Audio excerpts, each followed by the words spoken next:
I didn't think much of it when my college friends suggested a camping trip to the remote backwoods of Oregon.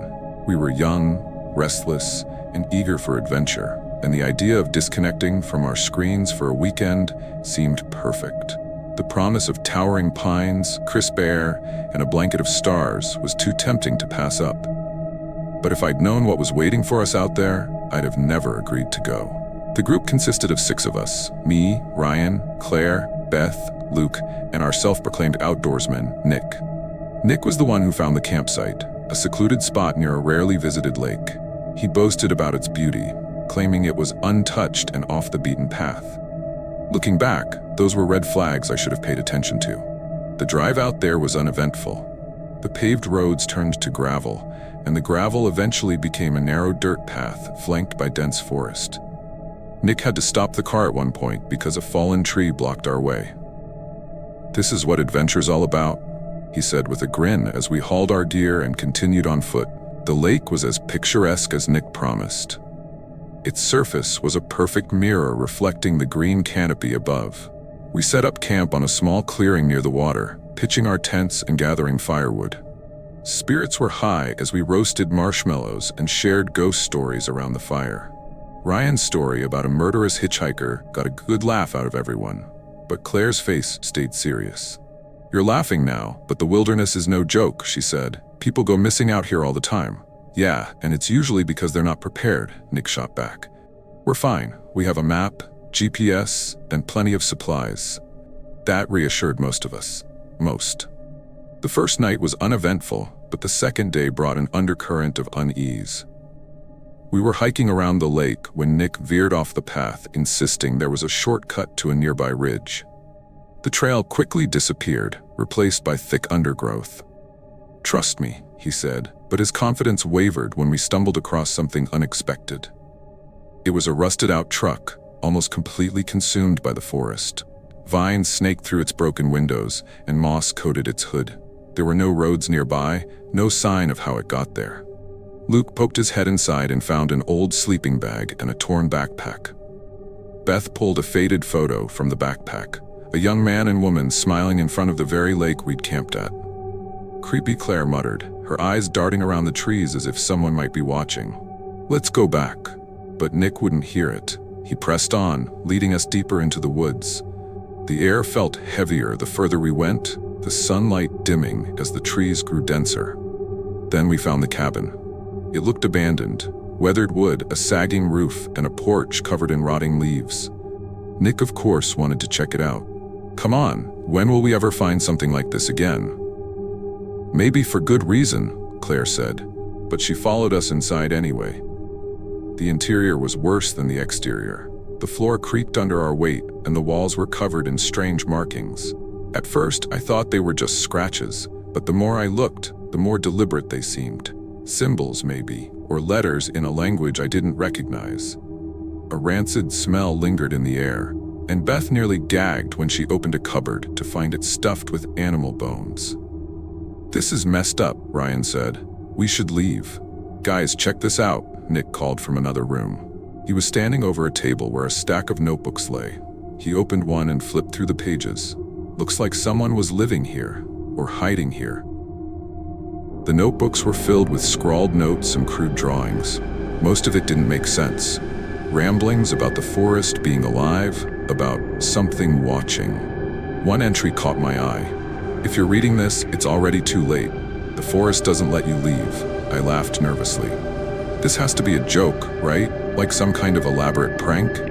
Who would come all the way out here to set this up?" Claire asked. Nobody had an answer. That night, the atmosphere at camp was different. Nobody talked much, and when we did, it was in hushed tones. Even Nick seemed subdued. We all heard it, the snapping of branches, the faint rustling just beyond the light of our fire. Nick dismissed it as animals, but I wasn't so sure. I barely slept, and when I did, it was restless. At some point, I thought I heard footsteps outside my tent. Not the soft padding steps of an animal, but deliberate, human-like strides. I held my breath, clutching my flashlight, but I didn't dare unzip the tent to look. Morning didn't bring much relief. When we emerged from our tents, we found strange marks on the trees surrounding our campsite. They were similar to the ones in the cabin, carved deep into the bark. Nick tried to brush it off, but his forced smile didn't fool anyone. "We should leave," Claire said. "Now." Nick finally agreed. We packed up quickly and started back toward the car, but the forest seemed different. The path we'd taken in was harder to follow, as if the woods had shifted overnight. Nick's GPS couldn't get a signal, and even the map didn't seem to match the terrain. Panic set in as the hours passed, and we realized we were hopelessly lost. The sun was beginning to set when we stumbled upon another clearing. For a moment I thought it was our campsite, but then I saw the cabin. We hadn't been walking in circles.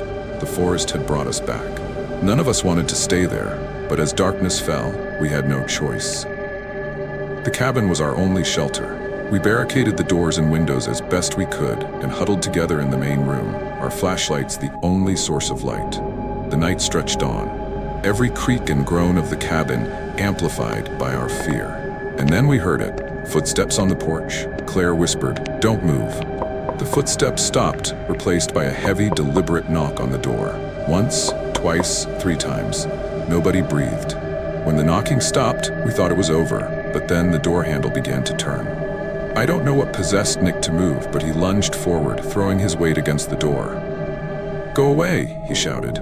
The handle stopped moving, and for a moment there was silence. Then a voice, low and hoarse, came from the other side.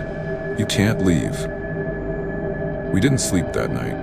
When morning came, we cautiously stepped outside, only to find more of those strange symbols carved into the cabin and the surrounding trees. The forest was silent, unnaturally so, and the air felt heavy, oppressive. We decided to ration our remaining food and water as best we could. The sense of being watched never left us. Every time we thought we found a trail, it led us back to the cabin. Luke suggested marking our path with sticks, but even those disappeared when we returned. By the 3rd day, tensions were boiling over. Nick's confidence had crumbled, and Claire openly blamed him for leading us into this nightmare. Beth cried silently, clutching the photo we found in the truck. Ryan was the first to break, insisting he'd find the road if he went alone. He left that afternoon, and we never saw him again. That night, we heard distant screams, high-pitched and raw. We couldn't tell if it was Ryan or something else. The sound echoed through the trees, fading as quickly as it came. Nobody slept. The following morning, Claire's tent was empty. No sign of struggle, no footprints leading away. It was as if she'd vanished into thin air. Panic gripped the rest of us. Beth begged us to stay together, but Luke insisted we split up to cover more ground. Desperation made us irrational. Hours turned to days. One by one, we disappeared. I don't even remember how I ended up alone. The forest feels endless now, like it's alive and shifting around me. I've stopped trying to escape. All I can do is write this, hoping someone will find it. If you find this, take my advice. Stay away from the lake.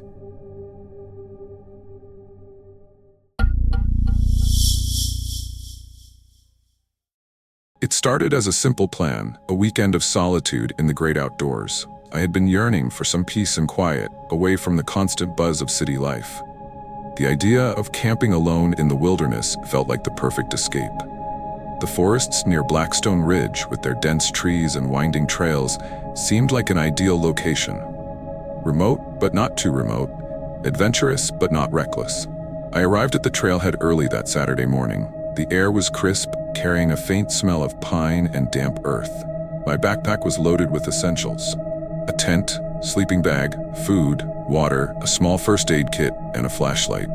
I double-checked everything before setting off, a sense of excitement bubbling under my skin.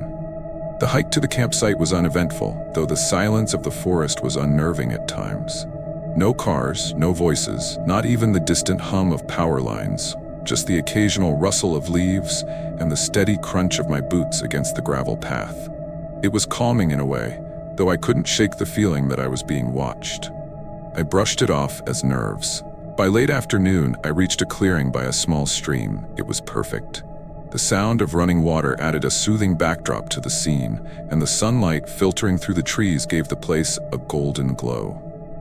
I pitched my tent, gathered some firewood, and prepared a modest dinner. As dusk settled in, I sat by the campfire watching the flames dance. It was peaceful. Exactly what I had hoped for. But then night fell. The forest that had seemed so inviting during the day transformed into something else entirely. The darkness was thick, oppressive. My flashlight barely pierced it. Every sound, the snap of a twig, the rustle of leaves, was magnified. I told myself it was just the forest coming alive at night. Nothing to worry about. Around midnight, I decided to call it a night. I doused the fire and crawled into my tent. The sleeping bag was warm and comforting, and I felt myself drifting off despite the occasional creak and groan of the woods. Then came the noise. It started as a faint tapping, soft, irregular like rain on a window pane. But there was no rain.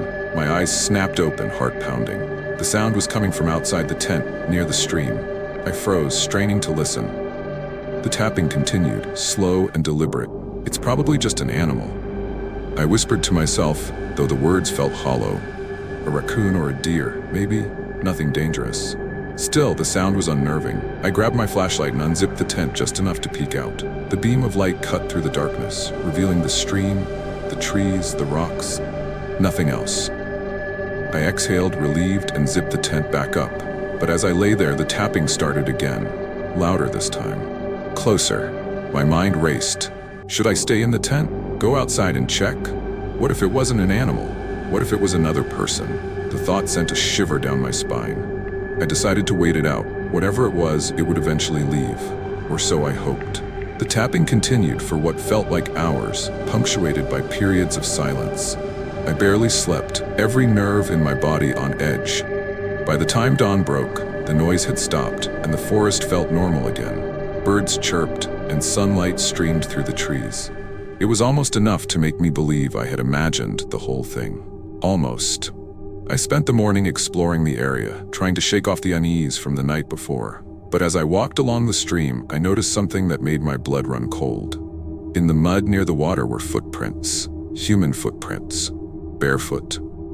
They were large, too large to be mine, and the depth suggested someone heavy. Panic set in. Who had been out here last night? Why were they barefoot? And why had they come so close to my tent? I debated packing up and leaving immediately, but a stubborn part of me refused to let fear ruin the trip. I convinced myself it was a coincidence, that maybe some other camper had wandered through. Still, I couldn't shake the feeling of being watched. That night, I built the fire bigger and kept my flashlight within arm's reach.